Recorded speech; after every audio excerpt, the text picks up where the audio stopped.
শৈশবকালে চোর ডাকাতের গল্প শুনেছিলাম। গল্পটি এখনো স্মৃতিতে রয়েছে, তাই শেয়ার করছি সকলের সাথে।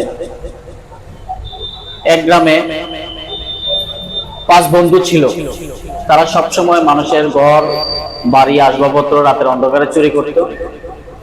এখন চুরি করতে করতে তারা আরো টার্গেট দিল যে পরবর্তীতে চুরি করলে মানুষের আসবাবপত্র ঘরের বিভিন্ন সামান চুরি করতে, এগুলো করতেও সমস্যা, এগুলো নিতেও সমস্যা, ধরা খেয়ে যেতে হয়। এখন তারা খুব সূক্ষ্মভাবে চুরি শিখতেছে। এখন তারা বলতেছে শুধুমাত্র গহনাগাটি আর স্বর্ণ গয়না, টাকা পয়সা, এগুলি চুরি করবে। তারা যে কথা সে কাজ চালিয়ে যাচ্ছে, সবসময় চুরি করতেছে। এখন চোরের সর্দারে বলতেছে, রে আমরা কি সারা জীবন চুরি করবি? আর একটু তো আমাদের পদোন্নতি হওয়ার দরকার। কারণ চুরি করতে করতে মানুষের ভিতরে, আমাদের ভিতরে একটা আতঙ্ক সৃষ্টি থাকে সবসময়। তখন নিয়ে আবার ধরে ফেলে, তখন নিয়ে ধরা খেয়ে যায়। ধরা খেলে তো জীবনের অবস্থা বাড়াটা হয়ে যাবে। কারণ চোরদের প্রতি মানুষের একদম আন্তরিকতা থাকে না, খুব বেশি মারধর করে। তো এখন আসলে আমরা চুরির পেশাটা, আর যেখানে সেখানে মানুষ চোর কয়, একটু সম্মান দেয় না। আমাদের প্রতি, আমরা মানুষের প্রতি আতঙ্ক থাকতে হয়। মানুষ তো আমাদের প্রতি আতঙ্ক না, আমরা চুরি আর করবো না। চোর সর্দারে বলতেছে, বাকিরা বলতেছে তো কি করবে? বলতেছে চুরি করবো না, এখন ডাকাতি করবো। বেশ ভালো তো, সবাই বলতেছে আমাদের পদোন্নতি হবে। তো ডাকাতি করলে কি ফায়দা? চোরের সর্দারে বলতেছে ডাকাতি করলে একটা ফায়দা আছে। তো একটা ফায়দার মধ্যে একটা ফায়দা হলো, তোমরা আগে চুরি করতা, চুরি করে নিজেরা আতঙ্ক একটা মানুষের প্রতি, কখন ধরে ফেলে। আর ধরলে তো যেখানে সেখানে ব্যাপার না। কিন্তু ডাকাতি করলে একটা সুবিধা আছে, ডাকাতি করলে তোমরা আরামসে ডাকাতি শুরু করবা, আর আতঙ্ক থাকবে, মানুষ আতঙ্ক থাকবে, তোমাদের প্রতি মানুষ আতঙ্ক থাকবে। সুতরাং তোমরা আর মানুষের প্রতি আতঙ্ক, যে ডাকাতের ভয় বা এইসব কিছু নাই। মানুষ তোমাদের প্রতি ডাকাত আসছে, যা চাইবা তা দিয়ে দিব। কথা বলার আগে সবকিছু দেখা গেছে সারেন্ডার করে, আত্মসমর্পণ করে তোমার সব দিয়ে দিবে। টাকা পয়সা, মোবাইল, তো দম যা আছে সবকিছু দিয়ে দিবে। এখন তুমি কি করলা? এখন ডাকাইতি করতে হবে, চিন্তা ভাবনা ডাকাইতে সর্দার স্থির করলো। বাকি যারা আছে তারা বললো যে ঠিক আছে, বেশ ভালো তো, ডাকাতি করলে তো ভালো ফায়দা, তাহলে আমরা ডাকাতি করি। ডাকাতি করলে আমরা আগে আতঙ্ক থাকতাম, এখন পাবলিক আতঙ্ক থাকবো, আমরা ডাকাতি করি, এটা তো ভালো, আমাদের পাওয়ার বাড়লো। এখন সর্দারে জিজ্ঞেস করতেছে, তো প্রথমে কি ডাকাতি করবো, কি দিয়ে শুরু করবো? আগে তো আমরা ঘর বাড়ি ডাকাতি করছি, দেখছি, হ্যাঁ, বিভিন্ন মানুষের ঘরের ভিতরে যা আছে, ধান চাউল এগুলো চুরি করতাম। পরে সন্ধ্যাকার গহনা বা ওই যে কি বলে টাকা পয়সা চুরি করছি। এখন প্রথম ডাকাতি কি দিয়ে শুরু করবো? ডাকাতি সর্দারে বলতেছে প্রথম ডাকাতি শুরু করবো আমরা এই ব্যাংক ডাকাতি করে ডাকাতি শুরু করবো। তবে ব্যাংক ডাকাতি বাকি ছিল কিভাবে আমরা ব্যাংক ডাকাতি করবো? আর এই আশ্চর্য, তোমাদের সেই সম্বন্ধে নলেজ না দেখে তো তোমরা চোরের সর্দার হইতে পারো না। এখন আমি চোরের সর্দার ছিলাম, এখন ডাকাতের সর্দার হইতে যেতেছি। এবং আগে আমি বিভিন্ন ডাকাত, যারা ডাকাতদের এই ধরনের ব্যাংক ডাকাতি করে বা এই ধরনের বড় ধরনের ডাকাতি করে, তাদের সাথে আমি ট্রেনিং নিচ্ছি। তো বেশ ভালো কথা। আমরা কি করবো? আমি যেটা বলি, সর্দারে বলবো যে আমি যেটা করি তোমরা এইভাবেই কাজ করবে। ঠিক আছে। তো তারা ব্যাংক ডাকাতি করতে গেল, ব্যাংক থেকে টাকা চুরি করলো 1 কোটি টাকা। ডাকাতি করলো, সরি, ডাকাত হয়ে গেছে, এখন ডাকাতি করলো 1 কোটি টাকা। ডাকাতি করে তারা বেশ কষ্ট করে ফাঁক ফোকর করে ব্যাংকের যত সিস্টেম বিভিন্ন কিছু আছে সবকিছু বুঝে শুনে, চোরের সর্দার তো আবার ভালো জ্ঞান রাখে, একদম ভালো করে ডাক করে ডাকাতি করছে। করিয়া সবাই নিজেকে আত্মগোপন করার লক্ষ্যে এবং নিজেদের এই অর্থ, ডাকাতির লুটপাটের অর্থ ভাগ করার নিরাপদ জায়গা, আশ্রয়স্থল, নিরাপদ স্থানে তারা পৌঁছে যাওয়ার চেষ্টা করছে।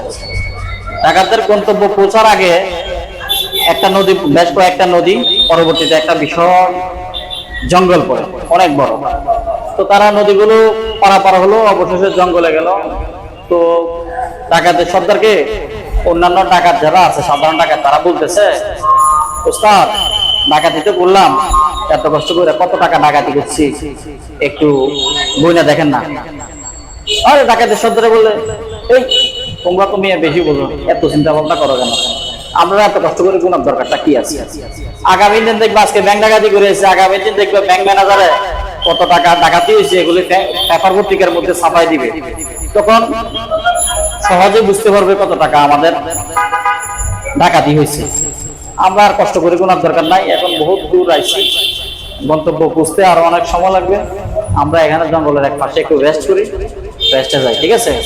সকালে উঠলে তোমরা খবর পাবে কত টাকা আছে, তখন সহজে হিসাব হয়ে যাবে এত টাকা। সকালবেলা উঠলো, খবরের কাগজে পত্রিকায় নিউজ হয়ে গেল, বিভিন্ন চ্যানেলে নিউজ হয়ে গেল। তৎকালীন নিউজ হওয়ার পরে দেখলো যে এখানে চুরি হয়েছে, ডাকাতি হয়েছে 3 কোটি টাকা। কত কোটি টাকা? 3 কোটি টাকা। 3 কোটি টাকা যখন নিউজ হয়ে গেল, টাকা দিয়ে সর্দারে ঘর আপনি খাইছে না, ভালো টাকা তো আমরা ডাকাতি করে আনছি, দেখি পুলিশ দেখি কত টাকা আনছি। গুনতেছে, বারবার গোনে, বারবার করে, বারবার গোনে, যতবার গোনে 1 কোটি টাকা, যতবার গোনে 3বার গুনছে 1 কোটি টাকা করে হচ্ছে। ডাকাতে সর্দারে কইতেছে কি এখানে টাকা চুরি হয়েছে, ডাকাতি হয়েছে 3 কোটি টাকা, আমরা 1 কোটি টাকা, বাকি 2 কোটি টাকার খবর কি? ডাকাত তো আবার চালাক, সর্দারের আবার কিছু লোক আছে, লোক লাগায় খবর টবর নিছে। নেওয়ানোর পরে সে খবর পাইল ব্যাংকের 1 কোটি টাকা আগেই লুটপাট করে রাখছে ব্যাংকের বিভিন্ন ছোট বড় কর্মচারীরা মিলে 1 কোটি টাকা, আর ব্যাংক ম্যানেজারে আগে লুটপাট করে রাখছে 1 কোটি টাকা, এই 2 কোটি টাকা। আর ডাকাইতেরা সবাই মিলে 1 কোটি টাকা ডাকাতি করে নিয়ে আসলো, এই টোটাল 3 কোটি টাকা। ডাকাত শুনে তো আশ্চর্য, দেখছস আমরা জীবনের প্রাণের ভয় ছেড়ে দিয়া, ফ্যামিলি পরিবারের মায়া ছেড়ে দিয়ে ডাকাতি করতে গেলাম, আমরা তো 1 কোটি টাকা নিয়ে আসলাম। যদি ধরা খাইতাম একটারও দাম থাকতো না, সব ফুলরে মারা ফেলত, এবং এমন মার মারতো, নির্মম ভাবে অত্যাচার করতো, যেন পৃথিবীর ইতিহাস হয়ে থাকে। আমরা ডাকাতি করে 1 কোটি টাকা আনলাম, আর তারা শিক্ষিত লোক, ব্যাংকের কর্মচারী বা কর্মকর্তা, তারা এরকম সচেতন লোক, শিক্ষিত লোক, তারা সিস্টেমে কলমে রাখা দিয়ে 2 কোটি টাকা আগে লুটপাট করে রাখছে।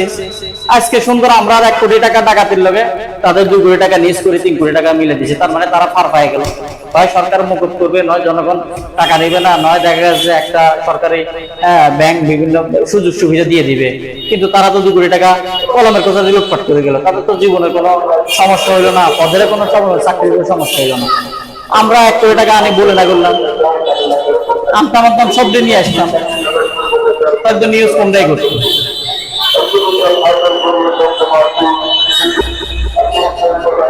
এবার তো বুঝে গেল যে ঘরের বেড়া দিচ্ছে, ওই বেড়ায় তো দেখতেছে যে খেত খাইতেছে, বেড়া দিচ্ছে তো ছাগল থেকে রক্ষা করার জন্য, আমাদের যে বেড়ায় খেত খাইতেছে। আপনারা তো এই গল্পে অনেক কিছু বুঝতে পারলেন, তো আশা করে জানাবেন যে আসলে 1 কোটি টাকা ডাকাতি করলো, আর 3 কোটি টাকার হিসাব কিভাবে তারা লুটপাট করে নিউজ করে দিল, ফাঁকে তারা বাঁচা গেল। বিষয়টা আপনাদের কাছে প্রশ্ন থাকলো, ব্যাখ্যা থাকলে আপনারা দিবেন। আসলে এই ঘটনাটা যদি মনোযোগ দিয়ে শোনেন গল্পটা, তাহলে আপনারা কমেন্টস করে জানাবেন। ধন্যবাদ সবাই।